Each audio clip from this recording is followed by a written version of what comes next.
Hello and welcome to Jolpa coaching classes. तो बच्चों इसमें हम एमसीक्यू की सीरीज़ करेंगे। हेलो एल्केन पे बेस्ड है। ठीक है। तो इससे पहले 4 वीडियोस बना दिए हैं, आप उनको ज़रूर देखें। ठीक है, तो चलो स्टार्ट करते हैं। पहला क्वेश्चन है हमारे पास,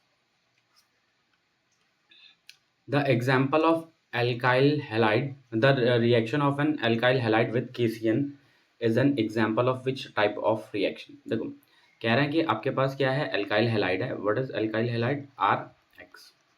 इसके साथ आप मिला रहे हैं KCN। ठीक है। तो ये किस प्रकार की रिएक्शन है इनमें से? देखो क्या होगा कि जब ये रिएक्शन होगा तो यहाँ से ये X हटेगा और इसकी जगह पे आगे लगेगा CN। X हटा और CN।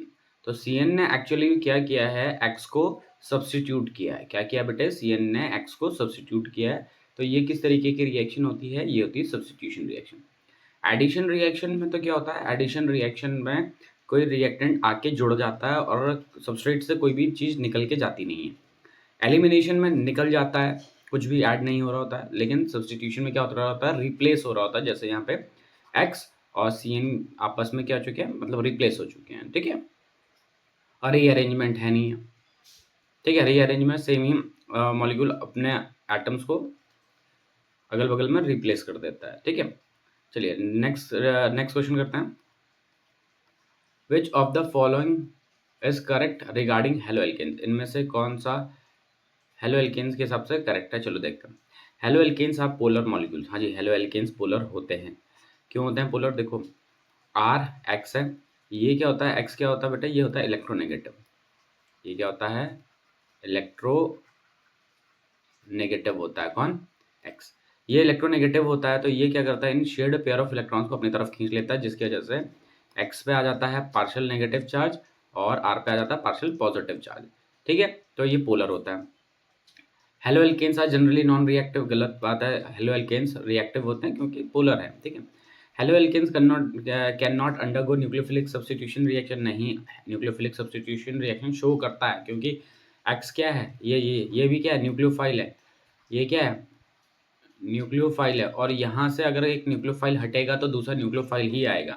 Halo alkanes are always room temperature, always solid at room temperature. नहीं, कुछ गैसेस भी होते हैं, कुछ लिक्विड भी होते हैं। ठीक है। चलिए नेक्स्ट क्वेश्चन करते हैं। विच reagent would you use to convert bromoethane to ethylamine? ठीक है। देखो क्या कह रहा है, ब्रोमोइथेन को इथाइलामीन। देखो ब्रोमोइथेन क्या हो गया, CH3Br। और आपको बनाना है क्या, इथाइल अमीन। इथाइल अमीन क्या होता है, ये हो गया, ये है इथाइलामीन। तो देखो यहाँ पे क्या है बेटा, यहाँ पे हमारे पास एक कार्बन है और इस वाले में प्रोडक्ट में हमारे पास 2 कार्बन है। तो पहले तो हमें नंबर ऑफ कार्बन पढ़ाना है, तो देखते हैं कौन कौन सा है। H2F2 नहीं, ये रिड्यूसिंग एजेंट है तो ये तो काम नहीं करेगा। NH3 नहीं, NH3 का भी यूज़ करके अगर हम खाली NH3 यूज़ करेंगे तो क्या हो जाएगा बेटे, CH3Br और ऐसा हो जाएगा CH3NH2 मिल जाएगा। तो जो कि ये मिथाइल अमीन है ये। लेकिन हमें फाइंड क्या करना, इथाइल अमीन, तो ये भी नहीं है। अच्छा, NaOH से रिप्लेस करेंगे तो अल्कोहल देगा। अगर ये एक्वस है तो अल्कोहल दे देगा ये। अब KCN है, KCN के साथ कैसे यूज़ करेंगे, अब जरा ध्यान से सुनो। लास्ट ऑप्शन हमारे पास KCN ही बचा हुआ, तो चेक करते हैं। जैसे CH3Br है, इसके साथ हम मिलाएंगे KCN, तो क्या मिलेगा हमें, CH3CN।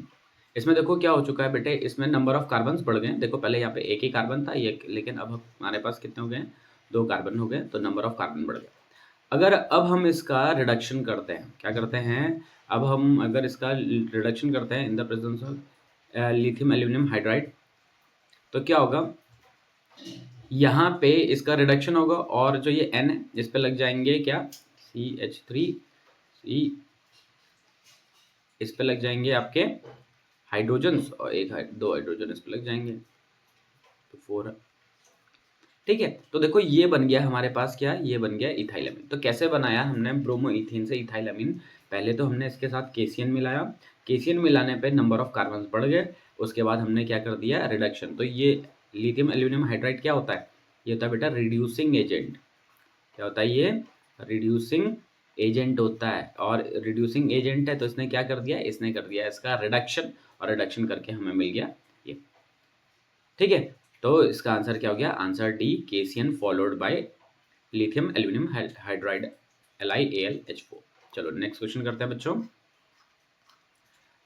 Which of the following reaction is use to convert haloalkane to alkene. ठीक है, तो हेलो एल्केन को एल्कीन में यूज बनाने के लिए कौन सा रिएक्शन को फॉलो करेंगे। चलो देखो, हेलो एल्केन है, जैसे सपोज हमारे पास ये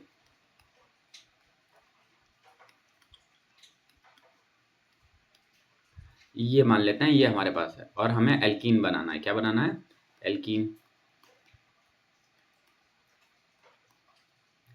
तो यहाँ से क्या करना पड़ेगा, यहाँ से हमें हाइड्रोजन भी हटाना है और हेलोजन भी हटाना है। हाइड्रोजन भी हटा, हेलोजन भी हटा, इसीलिए ये रिएक्शन क्या कहलाएगी, डी हाइड्रो हेलोजिनेशन। क्या कहलाएगी बेटा ये रिएक्शन, डी हाइड्रो हेलोजिनेशन। क्यों, क्योंकि यहाँ पे हम हाइड्रोजन भी हटा रहे हैं और हेलोजन भी हटा रहे हैं, तो ये किस प्रकार की रिएक्शन होगी, डी हाइड्रो हेलोजिनेशन। ठीक है, हाइड्रोलिसिस, अच्छा तो आंसर क्या हमारा, डिहाइड्रो हेलोजिनेशन। ठीक है, अगर हाइड्रोलिसिस होता तो हाइड्रोलिसिस में वाटर मॉलिक्यूल ऐड हो रहा होता, तो ये तो नहीं होगा। हेलोजिनेशन हो रहा होता तो इसमें हेलोजन ऐड हो रहा होता, लेकिन हमें यहाँ पे तो हेलोजन हटाना है। नाइट्रेशन में नहीं, नाइट्रेशन भी नहीं है बेटे। ठीक है, तो किस प्रकार की रिएक्शन हो गई, ये हो गई डिहाइड्रो हेलोजिनेशन। ठीक है, चलो अगला क्वेश्चन करते हैं। What is the major product when one bromobutane react with alcoholic KOH। चलो देखो, अल्कोहलिक KOH है, तो पहले बना लेते हैं ब्रोमोब्यूटेन,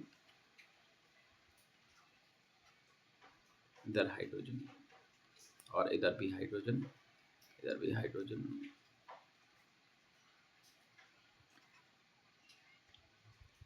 सारी जगह मैंने हाइड्रोजन लगा दिया। अब देखो इसके साथ क्या यूज कर रहे हैं बेटे, इसके साथ हम यूज कर रहे हैं KOH। वो भी कैसा है, एल्कोहलिक। कैसा है, एल्कोहलिक। ध्यान रखना, अगर ये एक्वस होता, कैसा होता, अगर ये एक्वस होता तब प्रोडक्ट कुछ और बनता, लेकिन अभी हमारे पास कैसा है, एल्कोहलिक, तो इस केस में प्रोडक्ट कुछ और बनेगा। तो जब ये रिएक्शन होगी तो यहाँ से हाइड्रोजन हटेगा और यहाँ से ब्रोमीन हटेगा, और मिलेगा हमें क्या प्रोडक्ट, हमें मिलेगा, बाकी जगह हाइड्रोजन तो लगे हैं ही इस तरीके से, ऐसे हाइड्रोजन तो लगे हुए। यहाँ से एक हाइड्रोजन हटाया हमने, ठीक है, यहाँ से Br हटा, और यहाँ से क्या हटा बेटा, यहाँ से H हट गया, तो इसका एक बॉन्ड खाली रह जाएगा, इसका एक बॉन्ड खाली रह जाएगा, और ये डबल बॉन्ड बना लेगा। तो ये क्या है, इसका नाम है ब्यूट वनीन। तो इसका आंसर क्या हो जाएगा, ब्यूट वनीन। क्या है, ब्यूट वनीन है ये। ठीक है, तो इसका आंसर क्या हो जाएगा, मेजर प्रोडक्ट क्या बन रहा है, ब्यूट वनीन। लेकिन अगर ध्यान रखना, अगर एल्कोहलिक की जगह एक्वस होता तो ब्यूट वन इन नहीं बनता, उस केस में ब्यूटेनॉल बनता। ठीक है, क्या बनता बेटे, ब्यूटेनॉल बनता, अगर यहाँ पे क्या होता, अगर अल्कोहलिक की जगह एक्वस होता। तो ये बहुत इंपॉर्टेंट चीज़ है यहाँ पे ध्यान रखने वाली, कि भैया अगर हमने यहाँ पे इसका नेचर चेंज कर दिया तो हमारा जो प्रोडक्ट बनेगा वो अलग बनेगा। ठीक है, तो इस वीडियो में हम इतना ही करेंगे बच्चों, नए वीडियो में मिलेंगे कुछ और क्वेश्चंस के साथ। आप बने रहिए ज्वालपा कोचिंग क्लासेस के साथ, और जैसे जैसे हम अपलोड करते जा रहे हैं सीरीज़ को, आप चेक करते जाओ, पढ़ते जाओ। ठीक है, इससे क्या होगा बेटा, इससे आपकी ऑर्गेनिक केमिस्ट्री स्ट्रांग हो जाएगी। ठीक है, अगर आप एग्जाम से पहले वाले दिन ही पढ़ने की सोचोगे कि एग्जाम से पहले वाले दिन पढ़ लेंगे, तो वो थोड़ा सा चीज़ आपके लिए डिफिकल्ट हो जाएगी। और ऑर्गेनिक केमिस्ट्री में लगभग सारी चीज़ें एक ही जैसी दिखती हैं, तो बहुत ज़्यादा कन्फ्यूजन क्रिएट होता है। तो ऐसे कन्फ्यूजन से बचने के लिए आप क्या करें, रेगुलर बेसिस पे पढ़ाई करें, और जैसे जैसे हम अपलोड करते जा रहे हैं उनको पढ़ते जाएं। ठीक है, तो आज के लिए इतना ही करेंगे, नए वीडियो में मिलेंगे इसके आगे के क्वेश्चंस के साथ। तब तक बने रहिए ज्वालपा कोचिंग क्लासेस के साथ। ओके बच्चों, बाय बाय।